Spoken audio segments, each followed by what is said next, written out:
Hello student, good evening to all of you students. आज की class में हमें शुरुआत करनी है उपचारात्मक पोषण, जो हमारा पेपर है उसका 5th यूनिट, जिसमें हमें ये पढ़ना है कि पाचन तंत्र में क्या करना है। पाचन तंत्र में विकार अगर है तो उसके दौरान हमें किस प्रकार के आहार को ग्रहण करना चाहिए, जिससे कि हम अपने शरीर में होने वाले विकार से छुटकारा पा सकें। आप सब ये देख रहे हैं कि जो भी हमारा उपचारात्मक पोषण है, इसमें हमें उपचार के द्वारा, वो उपचार कैसा है, पोषण से, जो पोषण से हमें उपचार करना है अपने शरीर में होने वाले विकारों का। तो सीक्वेंस वाइज हम आगे बढ़ रहे हैं। तो आपकी टॉपिक में 5th यूनिट में हमें क्या पढ़ना है कि पाचन तंत्र में अगर विकार है तो उसके दौरान हमें किस प्रकार के आहार को ग्रहण करना है। इसे समझने से पहले, विकार को समझने से पहले हमें ये समझना हमारे लिए इम्पॉर्टेंट है कि आखिरकार पाचन क्या होता है, पाचन तंत्र क्या होता है, इसके अंग क्या हैं और इसमें किस प्रकार से विकार उत्पन्न हो रहे हैं। तो देखिएगा, सबसे पहला टॉपिक है हमारा इसमें पाचन। पाचन ही क्या है कि भोजन के जटिल एवं अघुलनशील अणुओं को सरल एवं घुलनशील अणुओं में तोड़ने की प्रक्रिया क्या है, पाचन कहलाती है। यानी कि हमारे शरीर में खाद्य पदार्थों के द्वारा जो भी हम जटिल और अघुलनशील पदार्थों को ग्रहण करते हैं, वो हमारे शरीर में जाता है और सरल और घुलनशील अणुओं में टूट जाता है और टूट करके शरीर के भिन्न भिन्न अंगों तक पहुंचा दिया जाता है। ये प्रक्रिया जो टूट रही है, ये क्या कहला रही है, पाचन की कहला रही है। अब हमें ये देखना है कि जो ये पाचन हो रहा है, इसमें कौन कौन से सहायक अंग हो सकते हैं।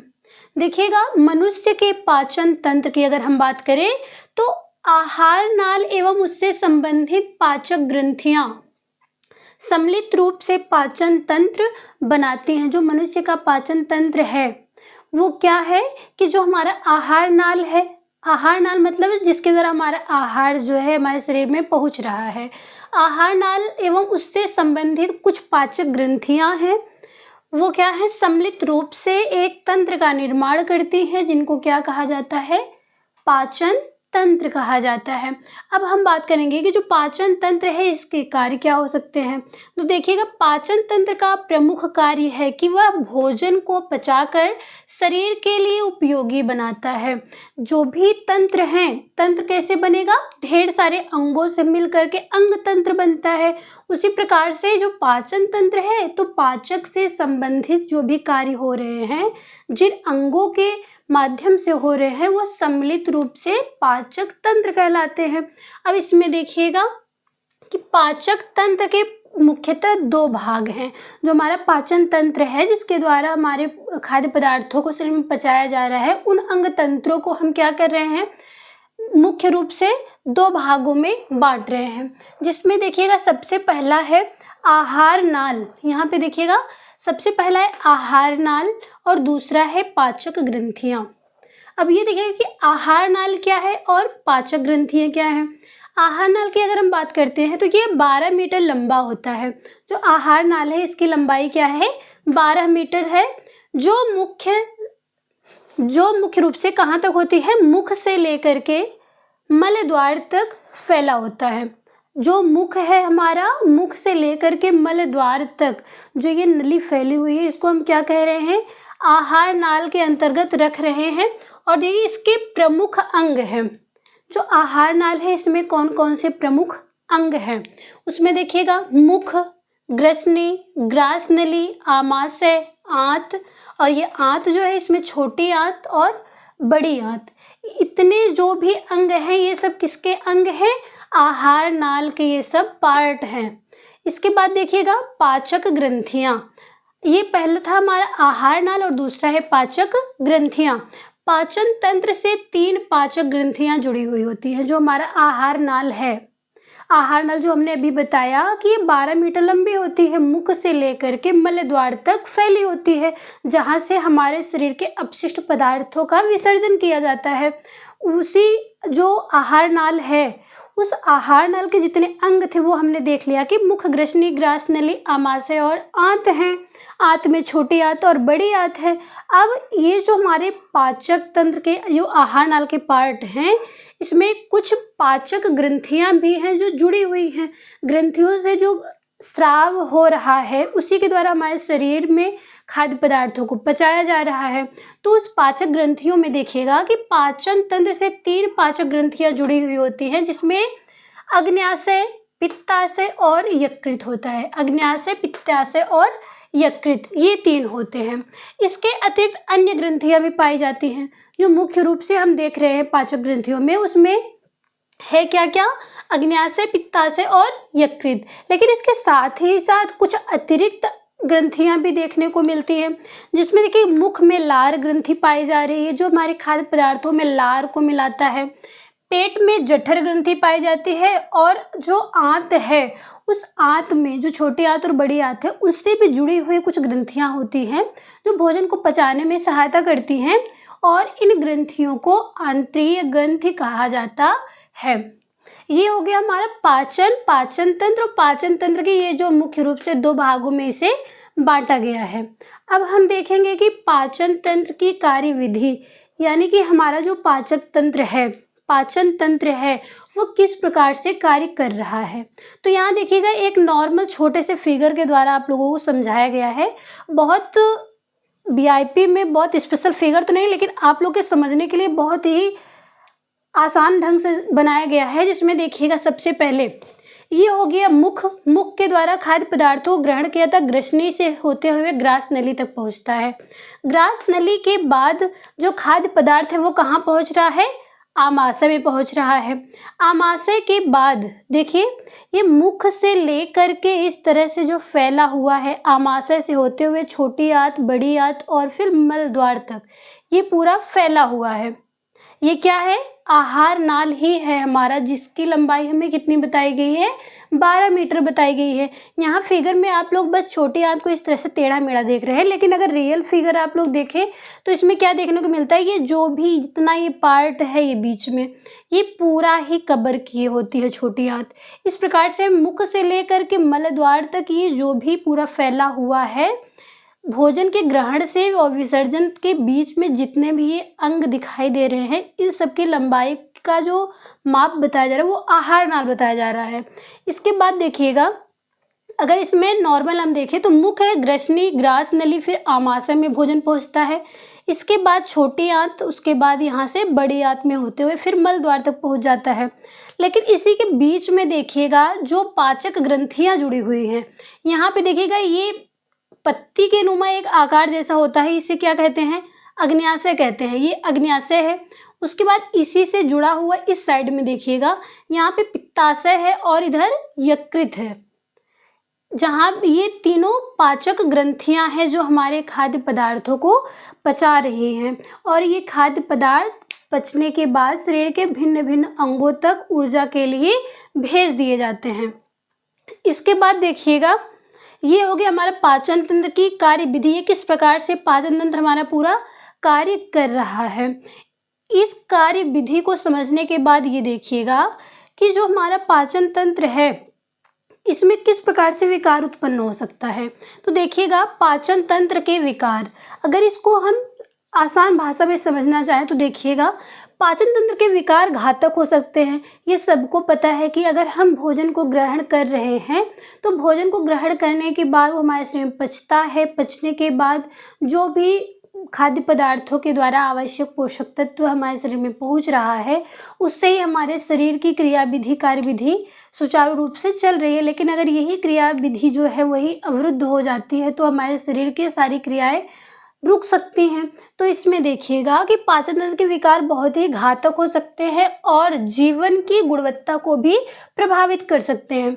इसके बाद है पाचन तंत्र की क्रियाविधि और खाद्य पदार्थों में असंतुलन की अवस्था होने पर पाचन तंत्र में कुछ इस प्रकार के लक्षण देखने को मिलते हैं।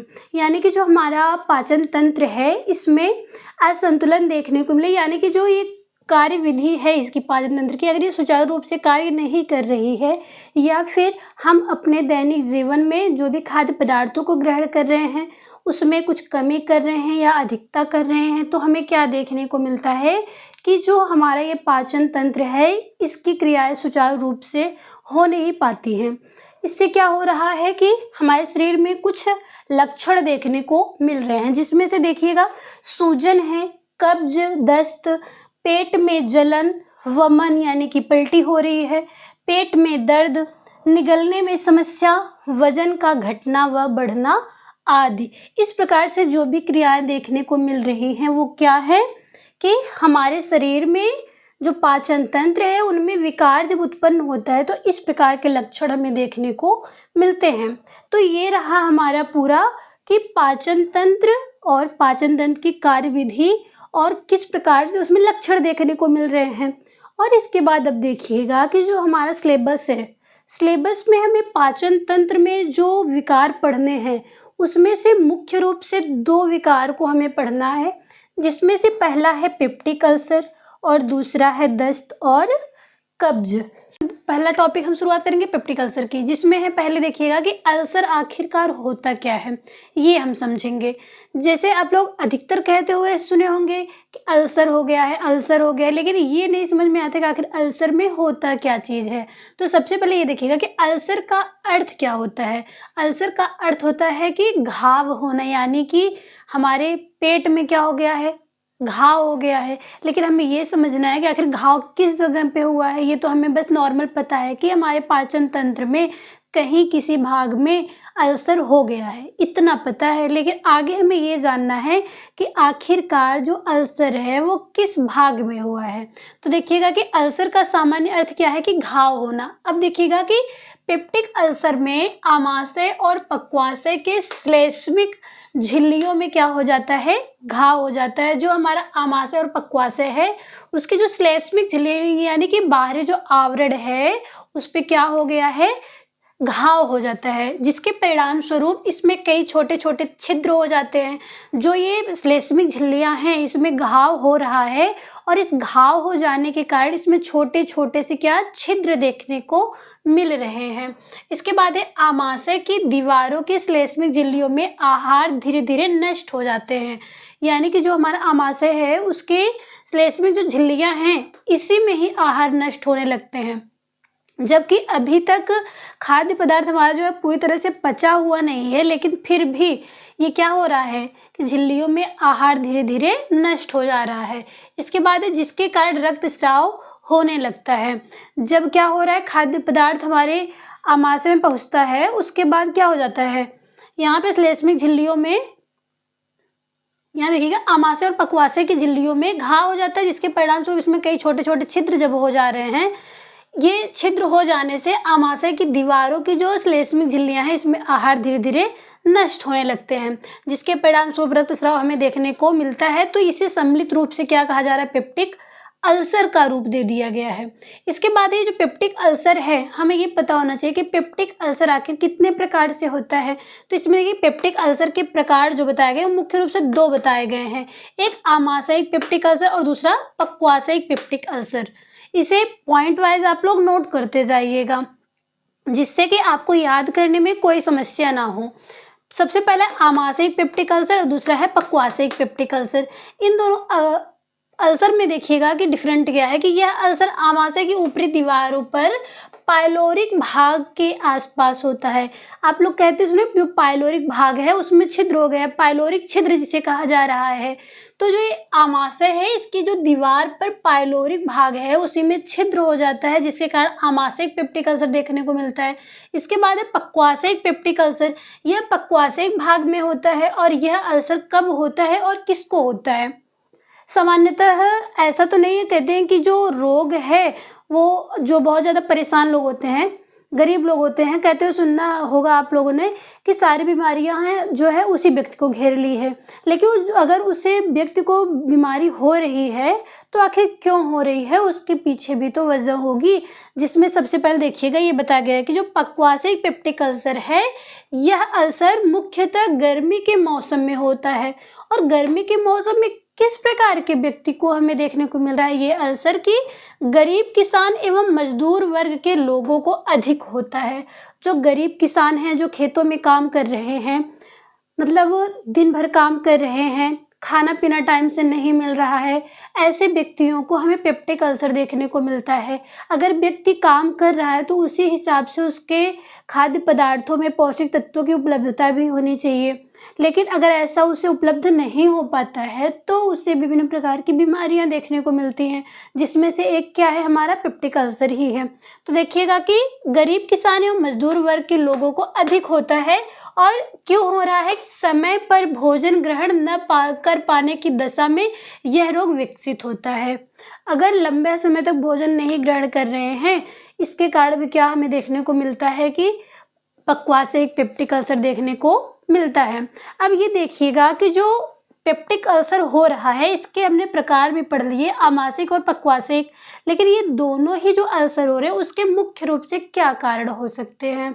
तो ये देखिएगा कि पेप्टिक अल्सर के कारण जो है, इसे वंशानुक्रम जो है, आनुवांशिकता जो है, ये भी इसका एक मुख्य कारण बताया गया है। ऐसा नहीं है कि ये कोई संक्रामक रोग है, बल्कि ये क्या है, आनुवांशिक रोग के अंतर्गत भी आ रहा है, वंशानुक्रम है। और ये किसको हो रहा है कि यह रक्त समूह, ऐसे व्यक्तियों का रक्त समूह जो है जिनका ब्लड ग्रुप क्या है, ओ है, ओ ब्लड ग्रुप वाले व्यक्तियों में यह रोग देखने को ज़्यादा मिलता है। और ऐसे व्यक्ति जो लंबे समय तक उपवास कर रहे हो, यानी कि खाद्य पदार्थ नहीं कर रहे हैं, व्रत कर रहे हैं, तो ऐसे व्यक्तियों में भी हमें पेप्टिक अल्सर देखने को मिलता है। इसके बाद है वंशानुक्रम, इसके पहले ही हमने समझाया। इसके बाद है कि मसाले एवं सुगंधित पेय पदार्थ। जो मसालेदार खाद्य पदार्थों को व्यक्ति ग्रहण कर रहा है, बस स्वाद को ही देख रहा है, लेकिन उसका बैड इफेक्ट नहीं देख रहा है कि हमारे शरीर में इन खाद्य पदार्थों को ग्रहण करने का क्या इफेक्ट पड़ रहा है, वो नहीं देख रहा है। तो इससे हमारे शरीर में पेप्टिक अल्सर देखने को मिलता है। देखिएगा, मसाले एवं सुगंधित पेय पदार्थ। सुगंधित पेय पदार्थ में कोल्ड ड्रिंक वगैरह जो ग्रहण कर रहे हैं लोग, विभिन्न प्रकार के जो मार्केट में उपलब्ध हैं, ये सारी चीज़ें क्या है, हमारे शरीर में पेप्टिक अल्सर का कारण बनती हैं। इसके बाद है धूम्रपान। जो व्यक्ति नशीली चीज़ें कर रहा है, नशीले खाद्य पदार्थों का सेवन कर रहा है, धूम्रपान कर रहा है, ये सारी चीज़ें क्या है, हमारे पेट में जा कर के क्या करती हैं, घाव बना देती हैं, जो कि पेप्टिक अल्सर का रूप ले लेता है। इसके बाद है मांस, मछली, अंडा का अधिक सेवन करना। ऐसे व्यक्ति जो मांस, मछली इन सबको ग्रहण कर रहे हैं और अधिक मात्रा में सेवन कर रहे हैं, क्योंकि इन सब खाद्य पदार्थों में देखे होंगे आप लोग कि ज़्यादातर तेल मसालों से युक्त बनाया जाता है, जो हमारे शरीर के लिए बहुत ही हानिकारक होता है। तो ये देखिएगा कि मांस, मछली, अंडा का अधिक सेवन जो करता है उसको भी अल्सर हो जाता है। कि कम प्रोटीन एवं वसा के सेवन से, यानी कि प्रोटीन की बहुत ही कम मात्रा ले रहा हो व्यक्ति, तो भी अल्सर होने की संभावना होती है। क्यों? क्योंकि जो प्रोटीन होता है उसका कार्य ही क्या होता है कि हमारे शरीर का जो बिल्डिंग का काम है, यानी कि जो ऊतकों के टूट फूट की मरम्मत का कार्य होता है, वो कौन करता है? प्रोटीन करता है। और अगर शरीर में हमारी जो ये नष्ट हो रहे थे, जो छिद्र हो रहे हैं श्लेष्मिक झिल्लियों में, अगर प्रोटीन की मात्रा उपलब्ध होगी तो ऐसे घाव हमारे शरीर में जल्दी देखने को नहीं मिलेंगे। लेकिन अगर शरीर में प्रोटीन के तत्वों की मात्रा कम होगी तो ये जो अल्सर है, वो ये जो घाव है वो क्या होगा? अल्सर का रूप ले लेगा। इसके बाद है कि आमाशय की अम्लीयता में वृद्धि। और जो हमारे आमाशय है उसमें अम्लीयता की जब वृद्धि हो जाती है, इसके कारण भी पेप्टिक अल्सर देखने को मिलता है। इसके बाद हम बात करेंगे कि इस प्रकार से जो कारण हैं, इनके कारण हो तो रहे हैं पेप्टिक अल्सर, और अल्सर में हम ये देख रहे हैं कि घाव हो जा रहा है, इतना हम समझ रहे हैं, लेकिन हमें ये भी तो पता होना चाहिए कि हमारे शरीर के आंतरिक भागों में ये सारी चीज़ें हो रही हैं और इन कारणों से हो रही है। लेकिन हमें ये भी पता होना चाहिए कि बाहरी रूप से हमें क्या क्या लक्षण देखने को मिल सकते हैं, जिससे हमें पता चले कि हमारे शरीर में पेप्टिक अल्सर हुआ है। तो इसमें पेप्टिक अल्सर के लक्षण में देखिएगा कि पेट में असहनीय दर्द व पीड़ा। हमारे शरीर में क्या देखने को मिल रहा है कि पेट में असहनीय दर्द और पीड़ा देखने को मिल रही है। इसके बाद है आंतों में लौह तत्वों के अवशोषण में रुकावट। हमारे शरीर में जो लौह तत्व हैं उनके अवशोषण में रुकावट पैदा हो जाती है, अवरोध उत्पन्न हो जाता है। इसके बाद देखिएगा वजन घटना। शरीर जो व्यक्ति है, व्यक्ति के शरीर का वजन धीरे धीरे घटने लगता है, क्योंकि जब विभिन्न प्रकार की समस्याएं हमारे शरीर में हैं, इतने कारण है और इस प्रकार से घाव है, तो जो है खाद्य पदार्थ व्यक्ति ग्रहण करेगा तो उस खाद्य पदार्थों को ग्रहण करने में भी समस्या होगी। और जो ये यहाँ भी आप लोग पढ़े थे कि ये आमाशय की झिल्लियों में ही आहार धीरे धीरे जब नष्ट हो रहा है तो वो शरीर के विभिन्न अंगों तक पहुंच नहीं पाएगा, और शरीर को जब विभिन्न अंगों तक ऊर्जा मिलेगी नहीं तो क्या होगा, व्यक्ति के शरीर का वजन क्या होगा, घटने लगेगा। इसके बाद है वमन होना, वमन मतलब पलटी होना। इसके बाद है कि भोजन के पश्चात पेट में सूजन देखने को मिलता है, जब व्यक्ति भोजन को ग्रहण कर लेता है इसके बाद शरीर में क्या, पेट में सूजन देखने को मिलता है। इसके बाद है शरीर का कमज़ोर होना, अगर यहाँ वजन घट रहा है तो शरीर कमज़ोर हो जाएगी, नॉर्मल सी बात है। इसके बाद है कि अगर इस प्रकार की समस्याएं हो रही हैं, ये सब लक्षण में देखने को मिल रहे हैं, तो आखिरकार हम यहाँ पे उपचारात्मक पोषण ही तो पढ़ रहे हैं, तो इसमें हमारे शरीर में किस प्रकार के पौष्टिक तत्वों की मांग बढ़ जाती है। तो यहाँ पे देखिएगा, सबसे पहले पौष्टिक तत्वों की किस प्रकार की मांग बढ़ रही है। सबसे पहले हम बात करेंगे कैलोरी की। कैलोरी अगर हम देखें तो इसमें क्या है कि ऊर्जा की कमी व अधिकता का कोई ज़्यादा प्रभाव नहीं पड़ता है।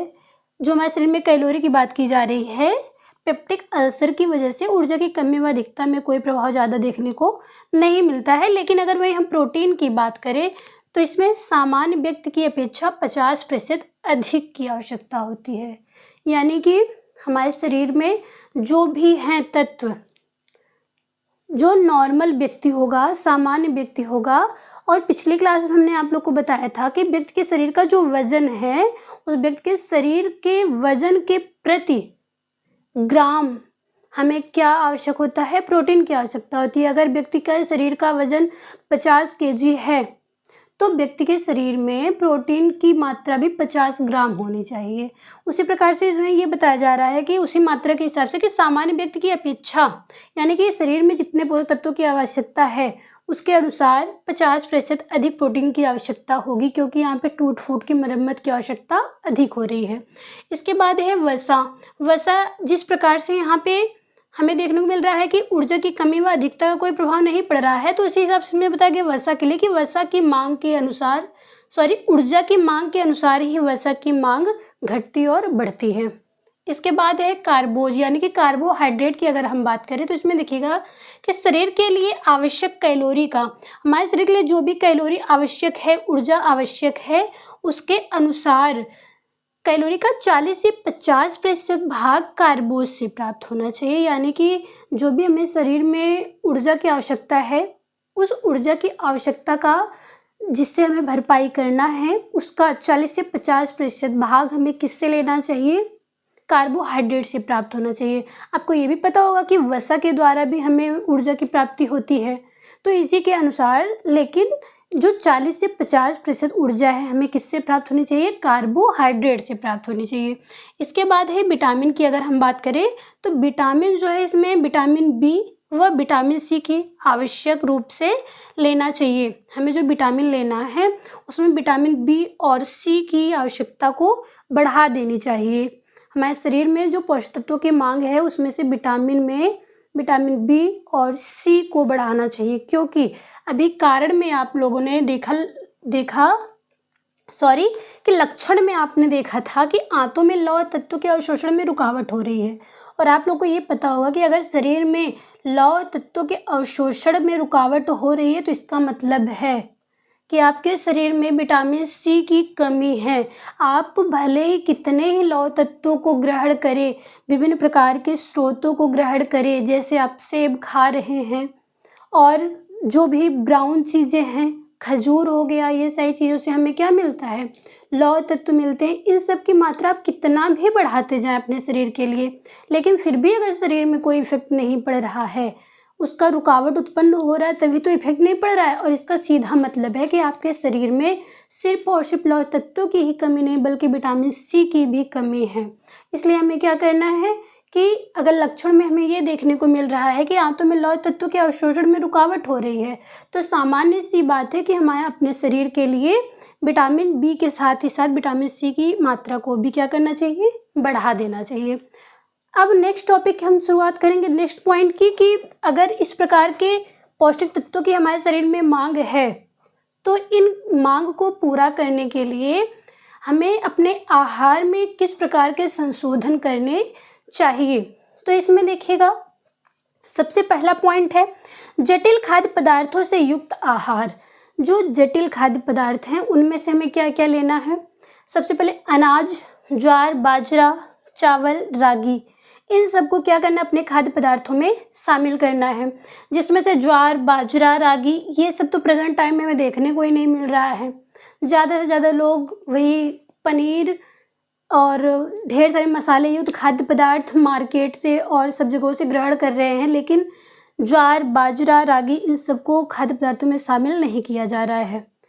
तो इन सब की भरपाई हमें करनी है। इसके बाद है वानस्पतिक प्रोटीन, ऐसी प्रोटीन जो जंतु जगत से नहीं बल्कि कहाँ से हमें प्राप्त हो रही हो? वनस्पति जगत से प्राप्त हो रही हो, यानी कि पेड़ पौधों से प्राप्त हो रही हो। जैसे विभिन्न प्रकार की दालें, चाहे वो अरहर, मटर, चना, इन सब के जो दालें हैं। इसके बाद है विभिन्न प्रकार की फलियां, चना, राजमा, मटर आदि को क्या करना चाहिए? अपने शरीर में प्रोटीन के लिए ग्रहण करना चाहिए। इसके बाद है तीसरा पॉइंट है हरी पत्तेदार सब्जियां। ऐसी सब्जियां जो हरी पत्तेदार हो उनसे हमें क्या मिलता है? लौह तत्वों की प्राप्ति होती है। इसके लिए हमें क्या करना है? हरी पत्तेदार सब्जियों जैसे पालक, चौलाई आदि को अपने खाद्य पदार्थों में शामिल करना चाहिए। इसके बाद है विभिन्न प्रकार के पके रसीले फल आदि। अपने शरीर में हमें क्या करना है? अपने शरीर के लिए पके रसीले फलों का सेवन करना है। इसके बाद है अच्छे खाद्य तेल, यानी कि जो नॉर्मल प्रेजेंट टाइम में मार्केट के तेल आ रहे हैं उन सब में विभिन्न प्रकार के केमिकल्स ऐसे मिश्रण कर दिए गए हैं जिनका हमारे शरीर में बहुत ही बैड इफेक्ट पड़ता है, लेकिन वो ग्रहण करने से पूरा हमें समझ में नहीं आता, लेकिन उनका शरीर में विभिन्न प्रकार की विषाक्तता उसकी वजह से देखने को मिलता है। तो इसके लिए शरीर में पेप्टिक अल्सर से बचाव के लिए हमें क्या करना है? ज़्यादा से ज़्यादा अपने खाद्य पदार्थों में क्या शामिल करना है? जो अच्छे खाद्य तेल हैं, जैसे जैतून का तेल, सोयाबीन का तेल, और इसके साथ ही साथ हम नारियल के तेल का भी प्रयोग कर सकते हैं। इसके बाद है जल की मात्रा को बढ़ा देना। अपने शरीर में हमें क्या करना है? जल की मात्रा को बढ़ा देना है और भोजन को चबा चबा कर ही खाना है। तो इस प्रकार से हमने देखने को मिला कि ये पेप्टिक अल्सर है। पेप्टिक अल्सर के प्रकार हमने देखा, पेप्टिक अल्सर के कारण, पेप्टिक अल्सर से होने वाले जो उत्पन्न होने वाले लक्षण देखने को मिल रहे हैं। इस लक्षण के कारण हमारे शरीर में पौष्टिक तत्वों की किस प्रकार से मांग बढ़ रही है और इन पौष्टिक तत्वों के उपलब्ध कराने के लिए हमें अपने आहार में किस प्रकार का संशोधन हम कर रहे हैं। तो ये रहा हमारा पहला पॉइंट जो हमने पेप्टिक अल्सर को देखा। नेक्स्ट टॉपिक है हमारा पेप्टिक अल्सर के बाद दस्त और कब्ज।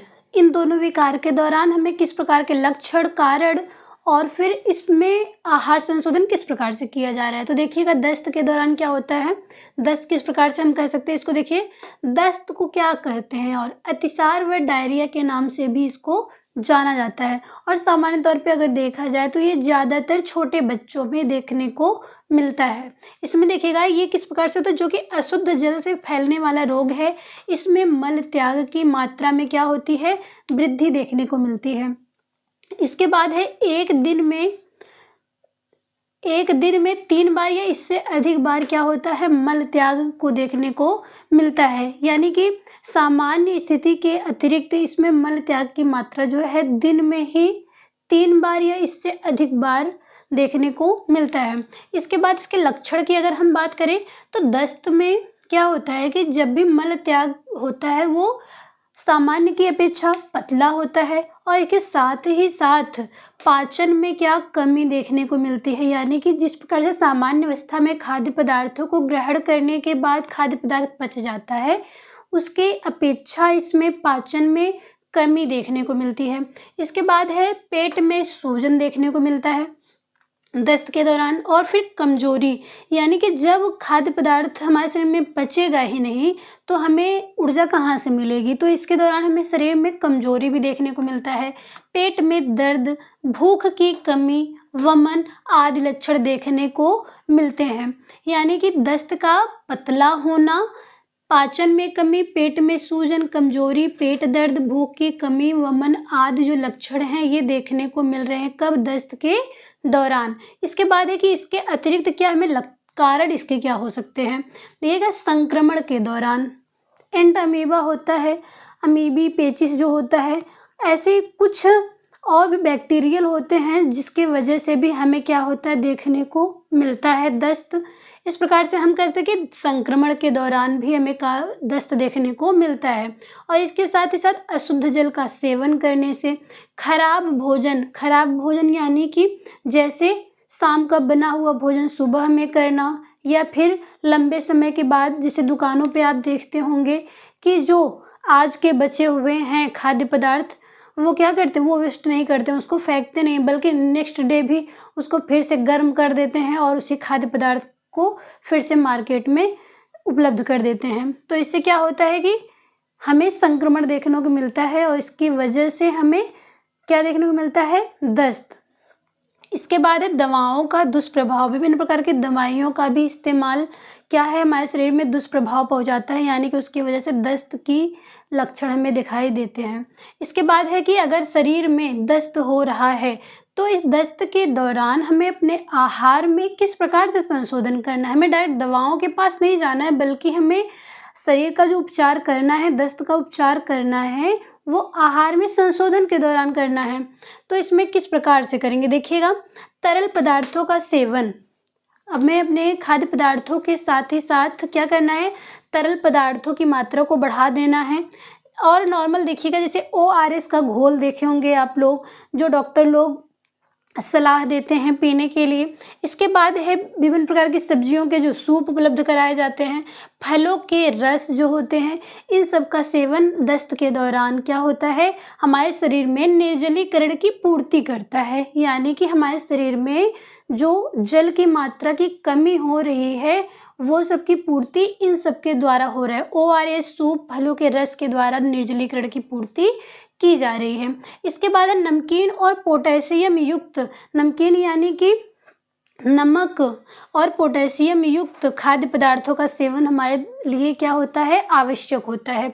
इसके बाद केला, खीरा, फल, चावल, टोस्ट आदि का प्रयोग भी दस्त के दौरान बहुत ही अच्छा माना जाता है। इसके बाद है दही, चावल, इसके साथ ही साथ मूंग की खिचड़ी, ये दो जो खाद्य पदार्थ हैं, इनका भी आहार में सम्मिलित करना दस्त के लिए क्या होता है, लाभदायक होता है। ये पॉइंट हमारे रहे दस्त के, और दस्त के लक्षण, कारण और इसके दौरान जो आहार में संशोधन किए जाते हैं। और इसके बाद नेक्स्ट पॉइंट हम देखते हैं कि दस्त के बाद कब्ज के बारे में हमें समझेंगे कि कब्ज आखिर क्या होता है, इसके लक्षण क्या होते हैं। जिस प्रकार से हमने देखा कि दस्त के दौरान क्या हो रहा है कि मल त्याग जो है दिन में 3 बार या इससे अधिक बार देखने को मिल रहा है, इसी प्रकार से कब्ज में देखिएगा कि कब्ज के दौरान मल त्याग में कठिनाई होती है। और ये कब हो रहा है, कहाँ हो रहा है, यह बड़ी आंत में देखने को मिलता है। और इसमें बड़ी आंत में क्या देखने को मिल रहा है, किस कमी की वजह से हो रहा है कि बड़ी आंत में जो अपशिष्ट पदार्थ हैं, छोटी आंत में पाचन हो रहा है, फिर इसके बाद बड़ी आंत में हो रहा है। तो बड़ी आंत में विभिन्न प्रकार के खाद्य पदार्थ, जब उसमें पोषक तत्व शरीर में एब्जॉर्ब कर लिए जा रहे हैं, इसके अतिरिक्त जो अपशिष्ट पदार्थ बच रहे हैं, उनका क्या होता है कि अपशिष्ट पदार्थों का निष्कासन की जो गति है वो धीमी हो जाती है।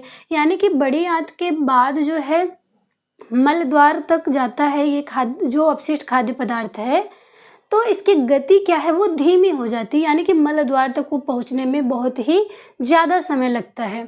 और फिर देखिएगा इसके लक्षण क्या देखने को मिल रहे हैं कब्ज के दौरान कि सप्ताह में 3 या 4 बार मल त्याग, यानी कि जिस प्रकार से दस्त में देख रहे दिन में 3 या 3 से अधिक बार दस्त देखने को मिल रहा था, उसी प्रकार से मल त्याग में ही जो समस्याएं आ रही हैं वो सप्ताह में 3 से 4 बार देखने को मिल रहा है।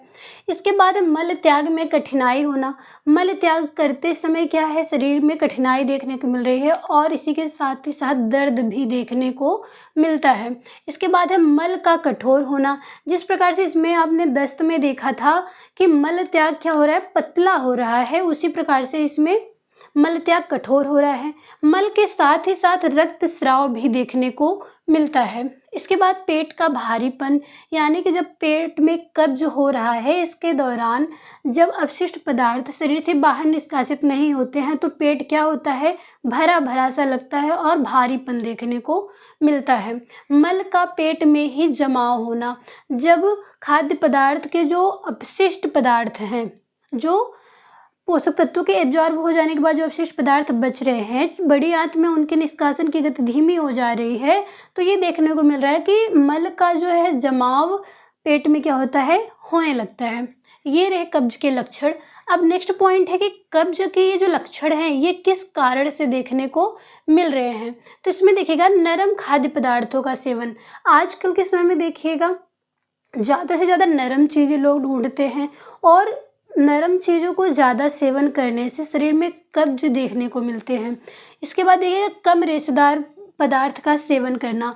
जैसे आप लोग देखते हैं कि जो गेहूँ चावल ये सब हैं, चावल एकदम उसके पॉलिश किए हुए चावल लोग यूज कर रहे हैं, तो उसके क्या होते हैं, जो और भी रेशेदार जो पदार्थ होते हैं वो उसमें से निकाल दिए जाते हैं। और गेहूँ देखिए, गेहूँ को जब पीसा जाता है तो छलनी से छान करके उसके जो चोकर होते हैं उसको अलग कर लिया जाता है और आटा एकदम बारीक हो जाता है और मुलायम हो जाता है। तो इस तरह के खाद्य पदार्थों को ग्रहण करने से भी शरीर में कब्ज की समस्या देखने को मिलती है। तो इसके बाद है ये कम रेशेदार पदार्थ का सेवन करना। इसके बाद शौच का अस्त व्यस्त होना, यानी कि अपनी दिनचर्या जो शौच की है उसमें टाइम टू टाइम ना होना, ये भी एक बहुत बड़ा कारण होता है। इसके बाद है लिंग, यानी कि लिंग के हिसाब से परिवर्तन देखने को मिलता है पुरुष या महिलाओं में। जैसे कि महिलाओं में पुरुषों की अपेक्षा अधिक कब्ज की संभावना देखने को मिलती है। इसके बाद नियमित व्यायाम का अभाव, यानी कि खाद्य पदार्थों के ग्रहण करने के साथ ही साथ यदि आपकी दिनचर्या में शारीरिक क्रियाओं की कमी है तो उसके साथ ही साथ आपको अपने दिनचर्या में व्यायाम को भी सम्मिलित करना चाहिए। इसके बाद है आयु। आयु भी एक बहुत बड़ा कारण होता है, क्योंकि ये देखने को मिलता है कि 65 वर्ष की आयु के जो लोग होते हैं उनके प्लस में जितने भी लोग होते हैं उनमें 50% से अधिक संभावना होती है कब्ज के होने की। इसके बाद हम देखेंगे कि इस प्रकार के जो कब्ज के लक्षण देखने को मिल रहे हैं इन कारणों से, उसके अच्छे होने के लिए या फिर उसमें संतुलन बनाए रखने के लिए कब्ज के दौरान हमें अपने आहार में किस प्रकार के संशोधन करने चाहिए। तो इस पॉइंट में हम देखेंगे कि ज़्यादा पानी पीना सबसे पहला पॉइंट होता है कि अगर हमारे शरीर में पानी की कमी है तो इसके कारण भी हो रहा है, तो इसके लिए हमें क्या करना है, अपने आहार में क्या करना है, जल की मात्रा को बढ़ा देना है। इसके बाद है कब्ज के उपचार है तो फाइबर व तरल पदार्थ को शामिल करना। तो तरल पदार्थ यानी कि ऐसे खाद्य पदार्थ जो तरल हों, पतले हों, ऐसे जैसे फलों के रस, सूप, इन सबको भी लेना चाहिए। और इसके साथ ही साथ फाइबर युक्त खाद्य पदार्थ यानी कि कठोर चीज़ें, ज्वार बाजरा, इन सबको भी सम्मिलित करना चाहिए। इसके साथ ही साथ देखिएगा सब्जियाँ, सब्जियों में कौन कौन सी सब्जियां जो कि रेशेदार हो और हमारे कब्ज के लिए आवश्यक होती हैं, उसमें देखिए गोभी, शकरकंद, परवल, गाजर, शलगम, भिंडी, इस प्रकार की जो सब्जियां हैं ये हमारे कब्ज के उपचार के लिए अच्छी होती हैं। इसके बाद है साबुत अनाज। साबुत अनाज का अर्थ होता है ऐसे अनाज जो छिलके युक्त होते हैं, यानी कि ऐसे अनाज जैसे आप चना देखे होंगे, भुना हुआ चना, तो उसके जो ऊपर के छिलके होते हैं मार्केट में जो उपलब्ध होते हैं, उसके जो छिलके होते हैं छिलके युक्त ही मार्केट में उपलब्ध कराए जाते हैं, वो साबुत अनाज के अंतर्गत आता है। अगर आप उसके छिलकों को हटा देते हैं तब वो साबुत अनाज नहीं रह जाता है। साबुत अनाज गेहूँ, चोकर, दलिया, दलिया में भी आप लोग देखते होंगे चोकर की मात्रा देखने को मिलती है, एकदम वाइट वाइट गेहूँ वगैरह नहीं देखने को मिलता है, वो छिलके युक्त ही होता है। तो ये सब क्या है, चोकर और दलिया, ये सब कब्ज के दौरान आहार के लिए आवश्यक होते हैं। इसके साथ ही साथ बीन्स, नट्स और बीज, विभिन्न प्रकार के जो दलियाँ हैं, फलियाँ हैं, इन सबसे प्राप्त होने वाले जो तत्व हैं वनस्पतियों से हमें प्राप्त हो रहे हैं, उन सबको क्या करना चाहिए, अपने आहार में सम्मिलित करना चाहिए। तो ये आज का टॉपिक हमारा कंप्लीट होता है। तो हम आपको ये बताना चाहते हैं कि जो पिछली ये हमने टॉपिक शुरुआत किया था, पिछले यूनिट में हमने आपको जो भी समझाया था उसमें बुखार के दौरान था। ये यूनिट में हमने आपको पूरा समझाया कि पाचन तंत्र के दौरान, विकार के दौरान पाचन तंत्र में किस प्रकार के हमें आहार में संशोधन करने हैं।